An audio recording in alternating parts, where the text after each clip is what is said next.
Assalamualaikum warahmatullahi wabarakatuh. Bagaimana kalian, sehat-sehat saja? Semoga kalian dalam keadaan sehat walafiat. Itulah yang Bapak harapkan. Tetapi kalau di antara kalian ada yang kurang sehat badan atau sakit, semoga disehatkan kembali dan disembuhkan dari segala penyakitnya. Itu yang Bapak harapkan. Kalian di SMK Al-Falah ini sudah 2 tahun, tetapi semester yang terakhir kalian ini tidak melaksanakan pembelajaran di sekolah, tetapi di rumah karena adanya wabah. Dan itu masih berlanjut sampai sekarang. Tetapi saya harapkan, atau Bapak harapkan, kalian tidak berkurang semangatnya, harus tetap bersemangat demi tercapainya cita-cita kalian. Bapak baru ngajar kalian di kelas 12 ini, karena di kelas 10 dan 11 Bapak tidak ngajar ya. Bapak ngajar kelistrikan mesin industri. Tetapi sebelum ke sana, langkah baiknya Bapak perkenalkan dulu. Inilah Bapak, ini gambar Bapak dan nama Bapak ya, Rukmanda Samsudin. Itulah mungkin yang perlu Bapak perkenalkan kepada kalian. Dan kalau kalian memerlukan nomor untuk berhubungan, nomor HP maksudnya, atau nomor WA, silakan kalian tanyakan saja ke kapro kalian atau ke wali kelas. Itulah perkenal Bapak.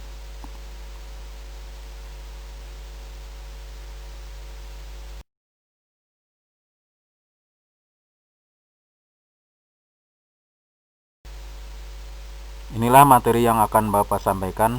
Yang pertamanya yaitu rangkaian sistem kelistrikan mesin perkakas atau mesin produksi ya, mesin perkakas atau mesin produksi.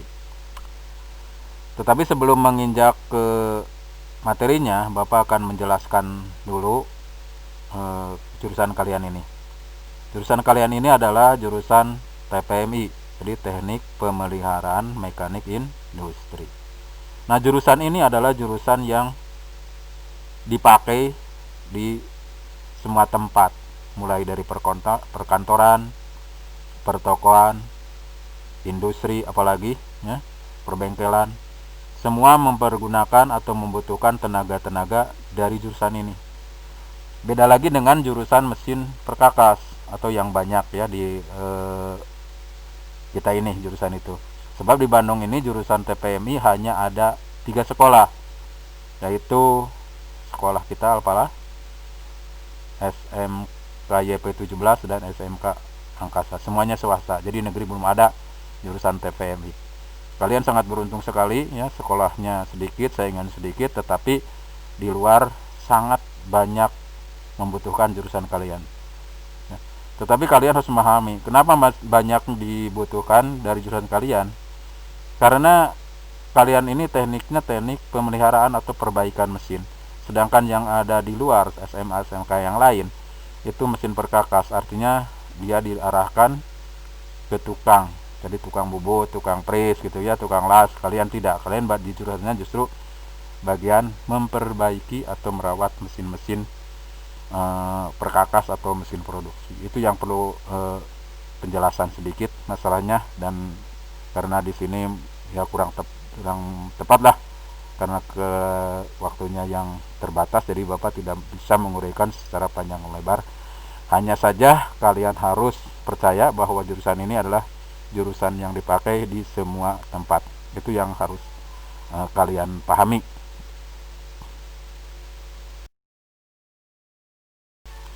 Sistem kelistrikan mesin adalah rangkaian energi listrik yang dibuat untuk membantu menghidupkan, mematikan mesin, dan mempertahankan proses kerja mesin secara efisien. Mengapa suatu mesin ini harus dibuat sistem kelistrikannya?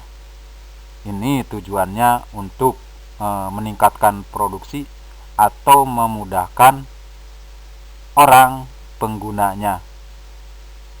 Yang lebih gampang kalian pahami contohnya, kalau kalian masuk misalnya ke suatu tempat, ada di sana pintu. Begitu kalian mendekati pintu, pintu itu akan terbuka sendiri. Kalian masuk ke dalam, nanti pintu itu akan nutup sendiri. Inilah ya, kerja mesin dirancang seperti itu. Berarti di sana untuk memudahkan orang tidak lagi membuka atau menutup pintu. Berikutnya contoh yang lain. Misalnya kalian pergi ke suatu tempat, ada bangunan yang berlantai lebih daripada 2-3 ya, ke sana. Misalnya ada bangunan 3 lantai, di sana ada lift. Kalian bisa perhatikan kerja dari lift itu. Kalian masuk ke sana, itu cukup memijit tombol, kalian masuk, pintu bisa kalian pijit tombolnya atau dibiarkan, nanti juga akan nutup sendiri. Dan kalian mijit tujuan lantai, maka lantai atau kamar itu akan bergerak dan berhenti di lantai yang kalian tuju. Nah, ini harus dirancang kelistrikannya mulai dari start, kerja, dan berhenti. Itu contoh-contoh yang Bapak sampaikan. Sebenarnya masih banyak lagi contoh-contoh yang lain, tetapi nantilah dalam pelajaran-pelajaran berikutnya akan Bapak sampaikan.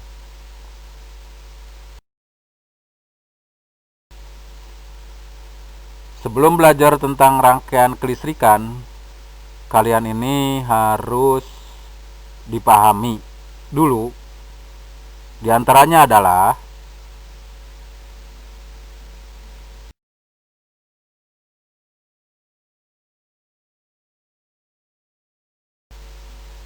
satu, arus listrik. 2, saklar atau komponen-komponen penghubung pemutus arus listrik. Ketiga, beban listrik. Tanpa kalian memahami tentang arus listrik, penghubung dan pemutus arus listrik, serta beban listrik, kalian agak sulit atau susah sekali untuk memahami tentang rangkaian listrik. Maka pahamilah yang 3 ini agar kalian belajarnya mudah nanti dalam merangkai dan merawat serta memperbaiki suatu mesin kalau terjadi kerusakan.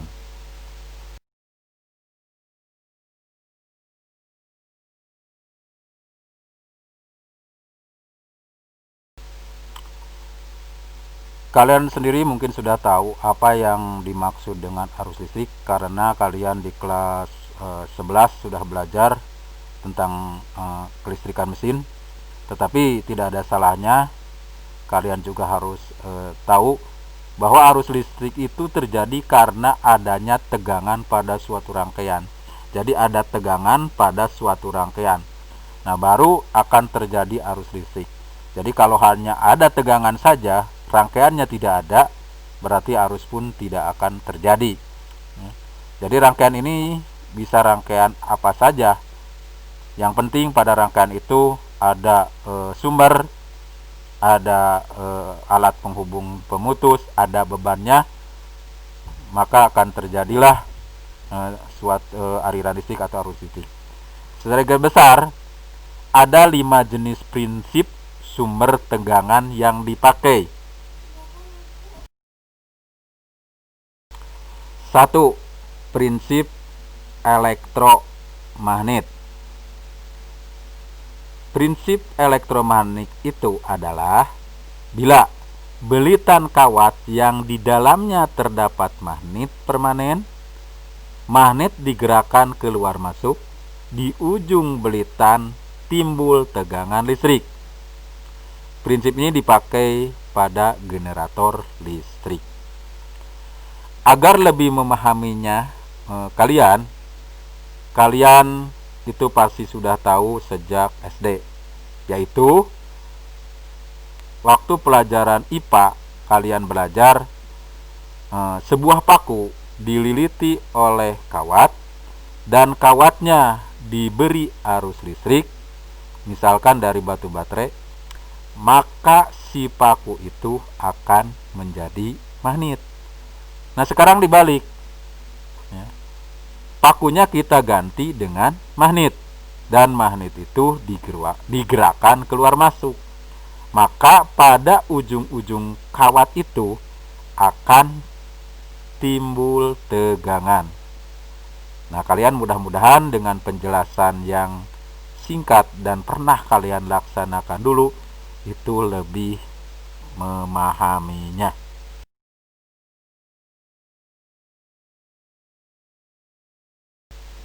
Kedua, prinsip elektrokimia.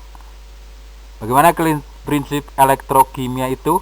Yaitu dua elektroda bahan plat tembaga untuk kutub positif dan plat seng untuk kutub negatif direndam dalam elektrolit asam sulfur. Di antara kedua ujung kutub akan terjadi beda potensial atau akan terjadi tegangan. Prinsip ini dipakai pada akumulator atau aki dan batu baterai. Nah, di sini digambar kelihatan. Di sini ada dua buah logam, yaitu plat tembaga dan plat seng. Di dalamnya ada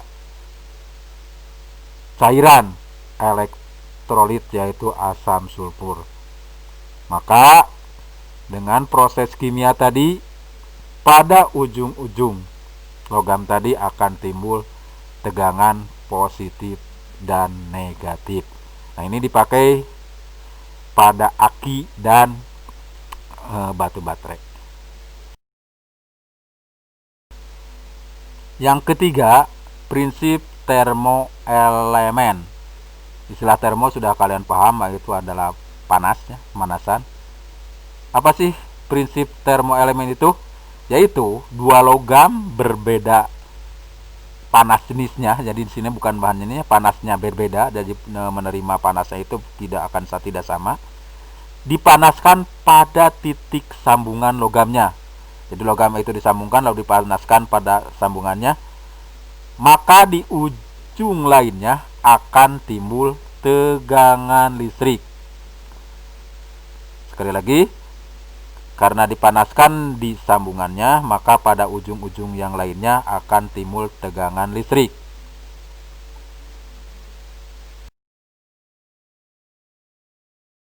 Untuk jelasnya, lihat gambar yang ada di sini. Jadi pada gambar ini terlihat bahwa dua ujung logam itu dipanaskan. Ingat bahwa logam ini menerima rambat panasnya berbeda antara yang satu dengan yang lain.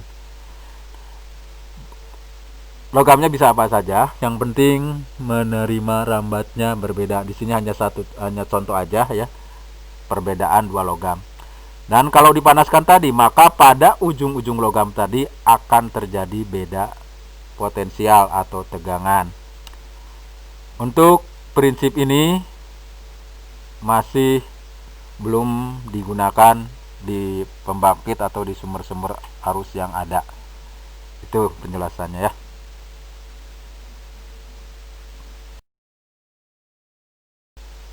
Empat, prinsip fotoelemen. Prinsip ini adalah bila bahan semikonduktor bila terkena cahaya, maka di kedua terminal yang berbeda akan timbul tegangan listrik. Prinsip ini dipakai pada sel surya atau istilahnya solar cell. Ini juga banyak yang menggunakan prinsip di sini. Di sini pada gambar kelihatan. Di sini adalah dua buah jenis konduktor, ya, yang berbeda. Nanti di sini ada penerima sinar mataharinya.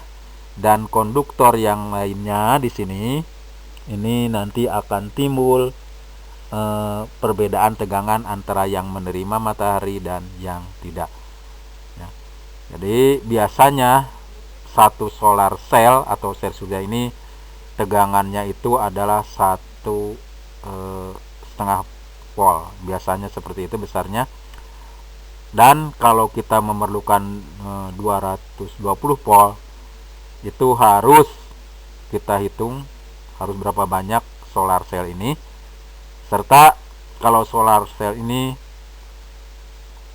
biasanya itu adalah DC, maka harus dipindahkan dulu ke AC. Untuk DC, penjelasan AC dan DC itu nanti pada materi berikutnya akan dijelaskan.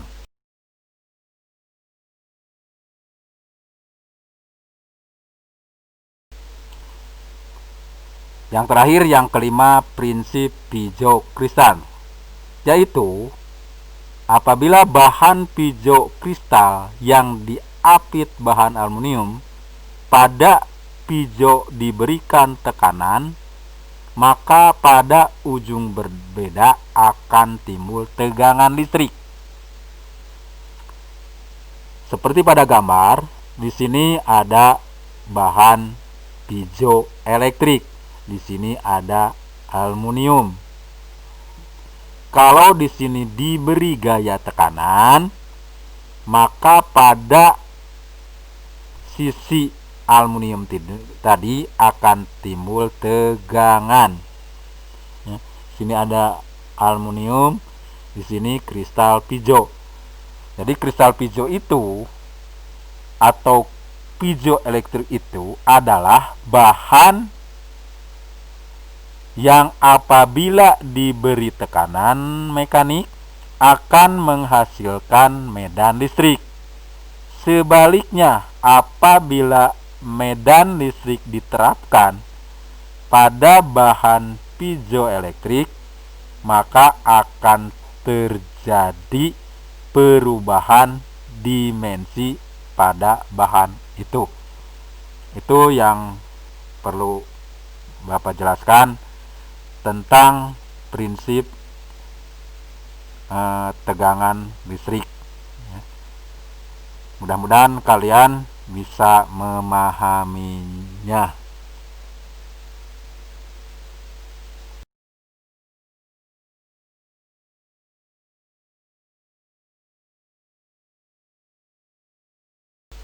Agar lebih memahami tentang apa-apa yang telah diuraikan di atas, cobalah kalian isi tugas ini dari 1 sampai 5 dan jawabnya bisa dikirimkan ke Bapak, bisa jawabannya ditulis di kertas selembar dan dipoto dan sampaikan kepada Bapak. Minggu depan paling lambat harus sudah sampai ke Bapak. Nanti akan kita bahas sama-sama. Selamat belajar. Semoga kita diberi kesehatan dan kekuatan oleh Allah Subhanahu wa Ta'ala. Assalamualaikum warahmatullahi wabarakatuh.